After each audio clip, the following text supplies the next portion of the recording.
momentin e dur, ne ishim rezultativ për aq sa arritëm që ta kalonim si ndeshje në avantazhin tonë.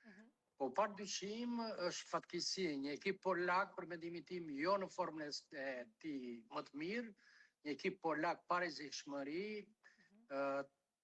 dhe fati jon i keq që sa arritëm përfundonim ato dy raste, arriti që të vene të kaloj turrin një ekip i cili ndoshta më shumë nga ata e meritonim ne, sepse ato raste që kishim ne nuk i kishte Polonia.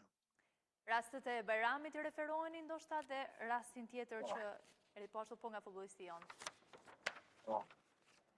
Çfarë mund ishte bërë më mirë, sipas jush? Këto raste të shpërdoruara, mendoni që ishin gabime individuale apo ndoshta shkonin pak më përtej?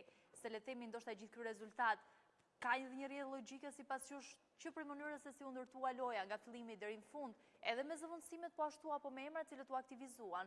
Ka pasur kritika për aktivizim të lojtarëve të cilët nuk është se kanë marrë dhe shumë minuta. Sa dakord bini ju me këtë?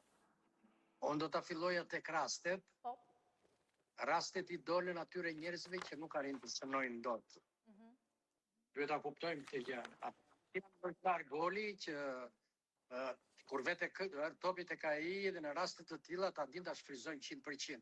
Padyshim duhet kishte lojtar tjetër në pjesën e sulmit. Unë po marr shembullin e Kosovës. Po, kë prisin. Unë besoja te Muçi dhe gjithkohon thoshja Muçi.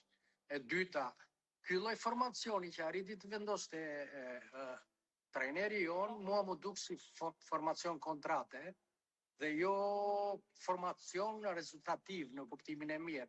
Pra ai donte, po të arrinte një fitore do ishte gjë e madhe shumë, por edhe nëse do të humbiste me dinjitet.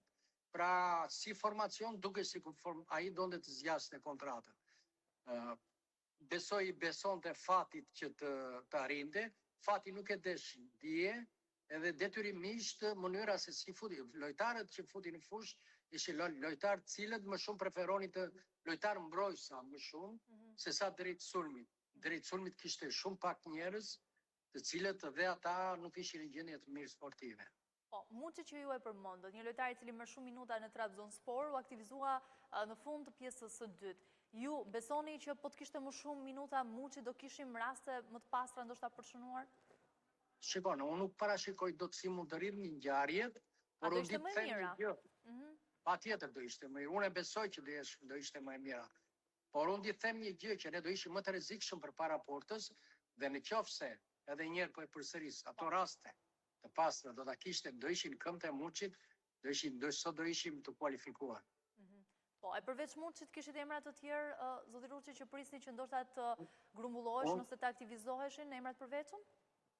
Shiko, gjithë pjesa e sulmit flasë, ajo ishte pjesa e cila gabojnë në momentin e dur, pjesa e sulmit, dhe gabon ata lojtarë cilët edhe përsëris nuk janë lojtar goli, në kuptimin e mirë të fjalës. Nëse do të kishim lojtar tjetër goli, atëherë unë besoja që ato raste do të shfryzonin.